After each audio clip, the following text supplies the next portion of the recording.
And finally, in this week's issue, Peter Hitchens laments the loss of Britain's small rail lines.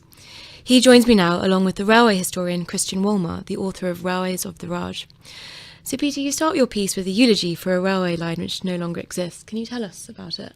Oh, it's the old Cambridge to Oxford line, which I used to take when I was at school in Cambridge and lived in Oxford in the 1960s, knowing that it was doomed. You could tell just from looking at it. And I'd seen so many railways close around me by then that I was fairly sure that it had been given the black spot by somebody, and then it just did close.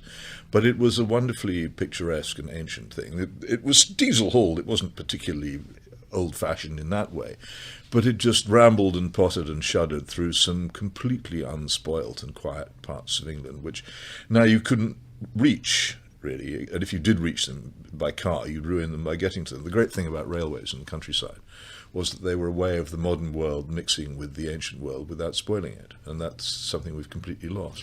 A line between Cambridge and Oxford seems quite a good route. Why was it shut down? Nobody knows. The hated Dr. Beeching, who was himself the handmaiden of the ghastly Ernest Marples, didn't actually recommend closing it in his notorious report.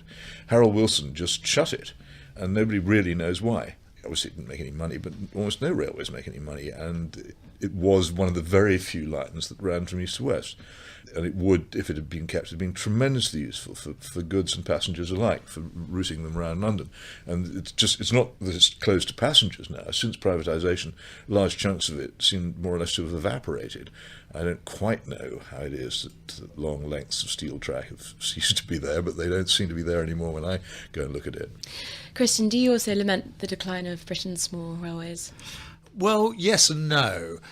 Yes, of course, there's a lot of lines that shouldn't have been closed. Some would inevitably have been closed because they really were completely uneconomic, and 7 people and a dog might have used them in a week. But I'm not quite as depressed about the state of the railways as Peter, because I went to Glasgow by train yesterday, up on the West Coast main line and down on the East Coast, and it's still a wonderful experience, and the views you get once you get north of Preston are absolutely fabulous, and it is the most wonderful way to travel. And if I'd had time, I could have dodged via Barrow and Workington and gone along the Cumbria line, which is by the sea and has some spectacular views. So it's not all lost, Peter. It's not all lost. No, around where I live in Oxford, for instance, you've got several handsome, pleasant market towns. I'm thinking of Tame and Witney and Wantage and Abingdon, all of which were connected to the railways before Beeching, and you could live in them, and you could start a journey on the railway, and you could end your journey somewhere else equally picturesque on the railway without having to get into a car.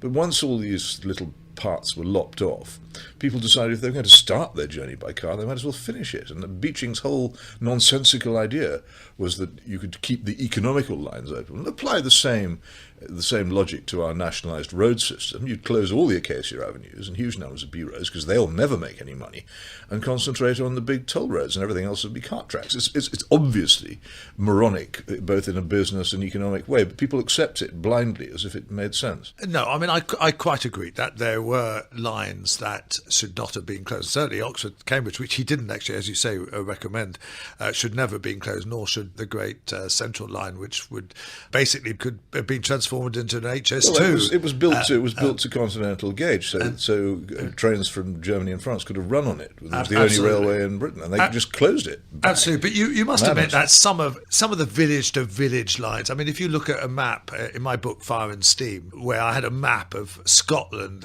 Scottish railways in the northeast of Scotland, and there's a whole lot of lines north of Aberdeen, which would of course be wonderful to travel upon now, but nobody much lives there, and they really weren't economic. So some of those lines had to go. You're talking about Scotland, but if you look at the home counties, people keep saying how rural life has become almost impossible if you have no car. And this is partly because bus services are completely subject to momentary withdrawal and just stop or don't run.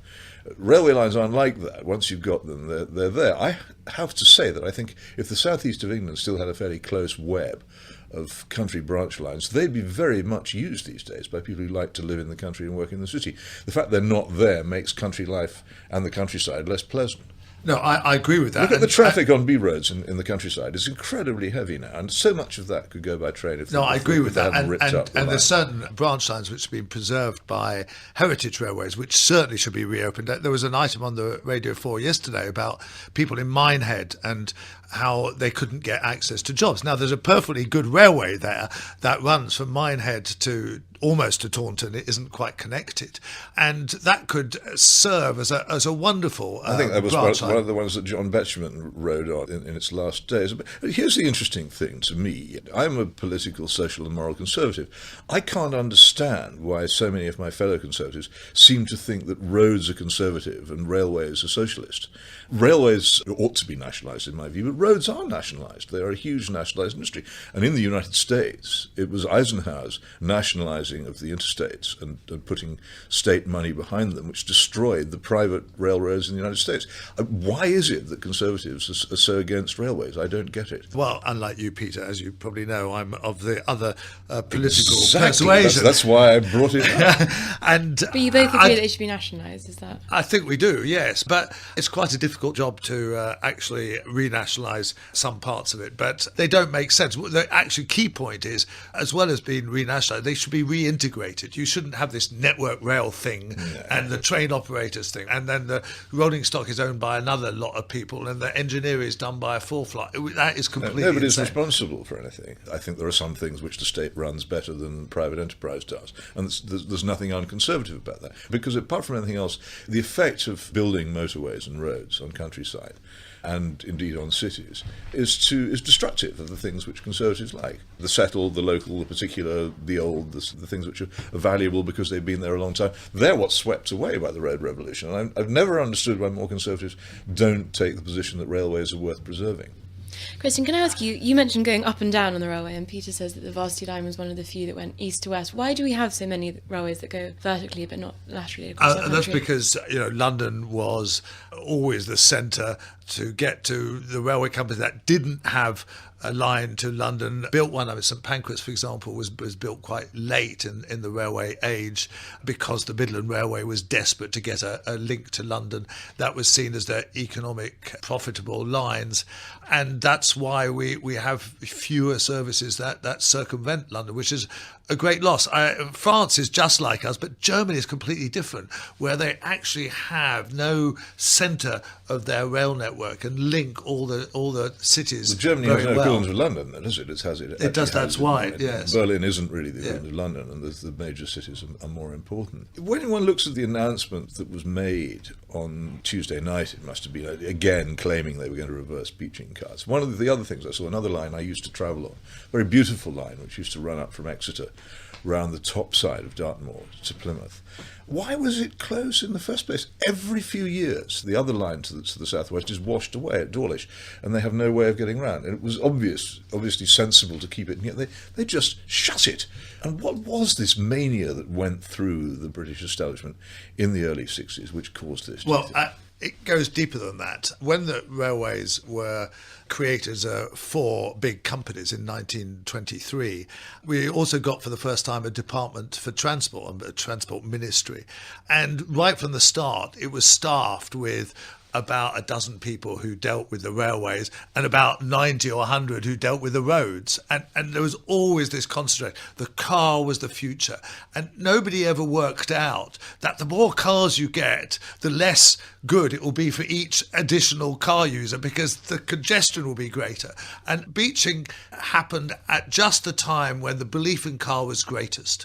And therefore that everything could be solved. Motorways were being built at the time, and therefore the car was seen as the solution. And of course, we know now, and we are now investing in the railways massive amounts. We know now that having just cars as your main form of transport just doesn't work. Do you think there was a Marples scandal as big as the Profumo scandal and people just haven't heard about it? I tend to think that era was particularly shocking in our national. Marples was certainly very. Of course, He as you was- know, he had was- Marples Ridgeway. He built Yes. motorways, and I think there was something of a conspiracy. There's been some books on Yeah. this by Chris Austin and Lord Faulkner, who've written a series of books about this period, and there is definitely elements of a conspiracy between the roads lobby, ministers, and civil servants who disliked the railways. They thought You know, they were awful. They would drive. Remember, Horse Guards Parade, where we're talking near here, used to be a car park for the civil servants, right? No, it really was. I remember it well. And it took. They made a lot of fuss when it was